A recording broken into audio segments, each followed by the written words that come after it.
Assalamualaikum warahmatullahi wabarakatuh. Halo anak-anak semua. Hari ini kita akan belajar tema 5, subtema 1, pembelajaran ketiga dan keempat dengan muatan bahasa Indonesia, IPS, dan PPKN. Sudah siap untuk belajar hari ini? Kalau sudah siap, mari kita mulai belajarnya. Nah, di sini ada seorang anak yang bertanya pada temannya, "Tahukah kamu cara meringkas teks?" Dan temannya menjawab bahwa dia belum tahu karena kemarin dia baru saja belajar cara menentukan ide pokok dari sebuah teks bacaan. Sama ya seperti kalian. Nah, berikut ini adalah cara menyusun ringkasan teks. Yang pertama, untuk menyusun ringkasan teks, kamu harus membaca teks tersebut terlebih dahulu untuk mengetahui dan memahami isi dari bacaannya. Kemudian, setelah membacanya, kamu tuliskan ide pokok dari tiap-tiap paragraf. Nah, setelah mendapatkan ide pokok dari tiap-tiap paragraf tersebut, kamu susun ide pokok tersebut yang telah kamu temukan menjadi sebuah paragraf baru. Nah, mudah kan cara menyusun ringkasan teks? Sekarang, yuk kita coba membuat ringkasan dari teks di bawah ini. Nah, ini adalah teks non-fiksi tentang letak geografis Indonesia. Teks ini terdiri atas 3 paragraf ya. Di sini lihat panahnya, ini paragraf ke-1, yang ini paragraf kedua, dan yang ini paragraf ketiga. Nah, pertama-tama kita baca dulu teks ini. Setelah dibaca, kita tentukan ide pokok dari setiap paragraf. Kita tentukan ide pokok paragraf pertama. Setelah dibaca, ide pokok paragraf pertama adalah letak geografis adalah letak suatu daerah berdasarkan kenyataan di permukaan bumi. Kemudian, kita baca lagi paragraf keduanya dan didapatkan ide pokoknya adalah letak geografis Indonesia berada di antara 2 benua dan 2 samudra. Kemudian dibaca paragraf ketiga, kita dapat ide pokoknya adalah Indonesia adalah negara kepulauan yang terdiri lebih dari 17.000 pulau. Setelah itu, kita buat ringkasan teksnya dengan menggabungkan ide pokok dari paragraf 1, paragraf 2, dan paragraf 3. Jadi seperti ini. Letak geografis adalah letak suatu daerah berdasarkan kenyataan di permukaan bumi. Letak geografis Indonesia berada di antara 2 benua dan 2 samudra. Indonesia adalah negara kepulauan yang terdiri lebih dari 17.000 pulau. Jadi, seperti itu ya cara membuat ringkasan sebuah teks. Sekarang coba lihat gambar yang ada di hadapan kalian.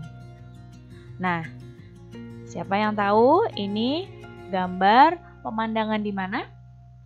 Ya, yang sebelah kiri, ini yang Ibu tunjuk panah, ini adalah gambar pegunungan, tepatnya di Gunung Bromo.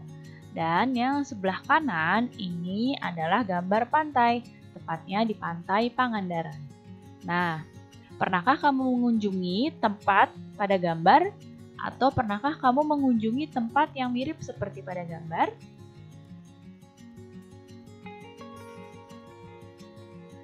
Nah, perhatikan di sini ada peta Indonesia.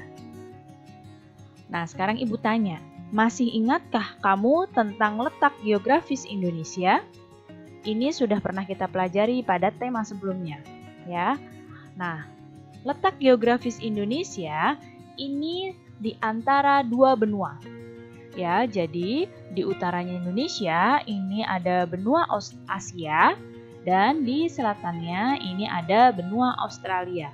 Jadi Indonesia letak geografisnya yang pertama terletak di antara 2 benua, yaitu benua Asia dan benua Australia. Kemudian Indonesia juga berada di antara dua samudra, yaitu Samudra Pasifik dan Samudra Hindia.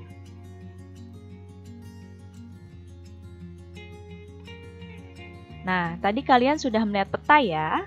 Peta adalah gambaran permukaan bumi yang diperkecil pada suatu bidang datar. Luas permukaan bumi itu dapat diperkecil dengan menggunakan skala. Dengan menggunakan peta, kamu dapat mengetahui kondisi geografis sebuah negara, termasuk kenampakan alamnya. Sekarang dilihat lagi, kita akan bahas tentang unsur-unsur peta. Nah, ini ada peta Indonesia lagi. Lihat di sini, diperhatikan baik-baik apa saja unsur-unsur yang terdapat pada sebuah peta. Lihat, yang pertama yang Ibu tandai dengan kotak merah, ini namanya judul peta. Jadi, yang paling atas ini adalah judul petanya. Nah, kemudian yang ditunjuk panah nih, yang garis vertikal dan horizontal yang akhirnya seperti membentuk kotak-kotak ini, ya di peta garis hayalnya ini disebut dengan garis astronomis. Selanjutnya, perhatikan lagi. Nah, ini yang kotak yang ini namanya arah mata angin. Selanjutnya, nah yang Ibu kotak ini, yang Ibu tunjuk panah, ini adalah legenda. Legenda ini adalah keterangan dari simbol-simbol yang digunakan pada peta yang mewakili kenampakan alam atau objek yang digambarkan pada petanya. Nah, setelah itu ini bawahnya nih yang seperti simbol-simbol, ini disebut dengan simbol ya. Ini adalah simbol-simbol yang terdapat pada petanya. Dan yang ini, lihat panahnya lagi, ini namanya skala peta. Jadi kalau dalam peta itu harus ada skalanya. Jadi skala itu adalah angka yang menunjukkan perbandingan antara jarak sesungguhnya dengan jarak yang ada pada peta. Jadi unsur-unsur peta ada judul peta, ada garis astronomis, arah mata angin, legenda, simbol, dan skala peta. Indonesia merupakan negara maritim. Masih ingatkah kamu apa negara maritim? Ya, negara maritim adalah negara yang memiliki luas laut yang lebih besar dibandingkan dengan luas daratan dan terdiri atas pulau-pulau. Selain negara maritim, Indonesia berdasarkan kondisi geografisnya juga merupakan negara agraris.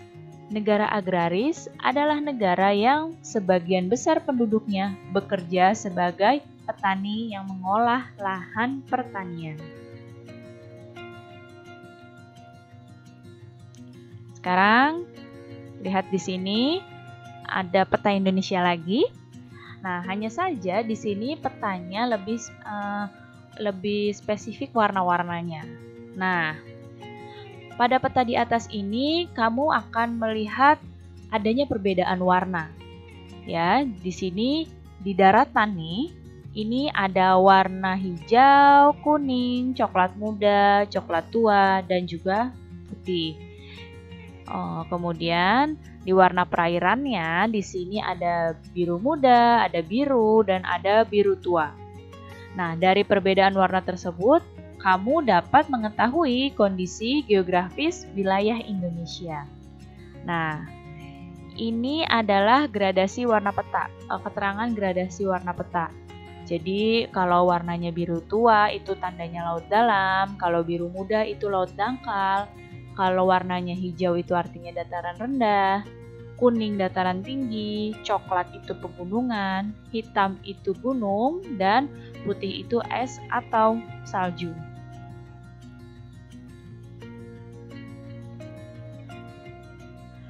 Dengan mengetahui kondisi geografis wilayah, kamu dapat memperkirakan sumber daya alam apa saja yang terdapat di wilayah tersebut. Daerah dengan dataran tinggi seperti pegunungan, biasanya penduduknya bertani sayuran. Daerah yang lebih rendah, biasanya penduduknya bertani padi dengan mengolah sawah.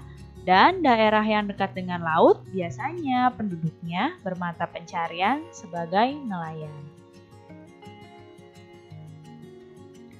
Nah, di sini ada seorang anak yang berkata pada gurunya bahwa ternyata Indonesia itu adalah negara yang sangat beragam ya, baik dari segi geografis, dari penduduknya, juga dari suku, bangsa, dan agama. Nah, dia bertanya, Indonesia itu terdiri dari berbagai macam suku. Nah, bagaimana mungkin penduduknya dapat berkomunikasi menggunakan satu bahasa, sedangkan suku di Indonesia saja banyak dan bahasanya banyak? Kenapa bisa kita hanya pakai satu bahasa utama? Nah, ternyata gurunya bilang bahwa hal itu bisa terjadi karena adanya peristiwa Sumpah Pemuda. Nah, beberapa hari yang lalu kita baru saja memperingati ya peristiwa Sumpah Pemuda ini, yaitu pada tanggal 28 Oktober. Sumpah Pemuda merupakan salah satu peristiwa penting yang memperkuat persatuan dan kesatuan bangsa Indonesia. Sumpah Pemuda merupakan hasil keputusan Kongres Pemuda II yang diselenggarakan tanggal 27 sampai 28 Oktober 1928 di Jakarta. Saat itu, para pemuda yang berbeda suku, adat, bahasa, bertekad untuk bersatu dengan membacakan sebuah sumpah. Nah, sumpah ini merupakan janji para pemuda mewakili masyarakat Indonesia untuk bersatu, membentuk sebuah negara yang bebas dari penjajahan. Ketika itu Indonesia masih dijajah oleh Belanda. Nah, berikut adalah isi dari Sumpah Pemuda.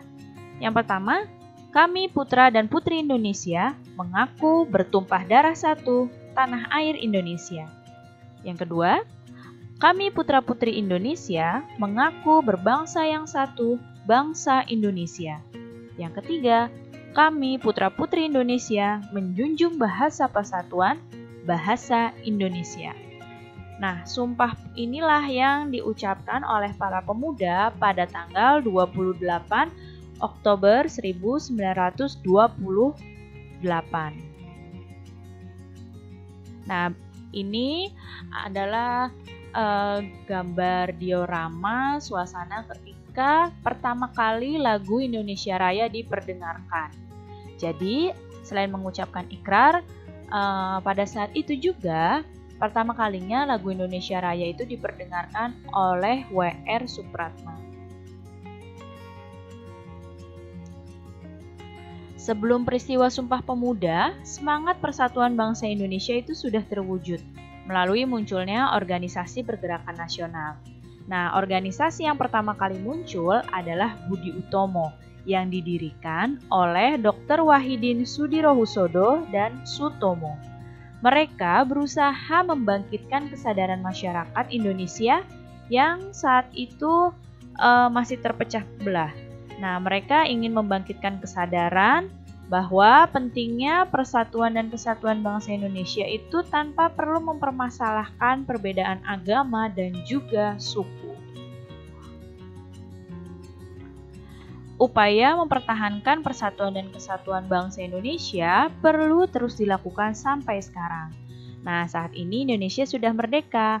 Apa saja yang bisa kita lakukan untuk mempertahankan persatuan dan kesatuan? Yang pertama, kita harus saling menghormati dan menghargai sesama. Kemudian, bergotong royong melakukan berbagai kegiatan. Kemudian kita juga bisa dengan memiliki sikap peduli terhadap lingkungan sekitar. Dan juga dengan cara menghargai pendapat orang lain dan memiliki rasa toleransi antar sesama. Jadi ini adalah cara-cara yang dapat kita lakukan untuk mempertahankan persatuan dan kesatuan yang sudah susah payah diperoleh hingga saat ini. Baik anak-anak, cukup sekian ya penjelasan Ibu kali ini. Mudah-mudahan kalian paham dan mengerti. Terima kasih anak-anak semua, sampai jumpa lagi. Wassalamualaikum warahmatullahi wabarakatuh.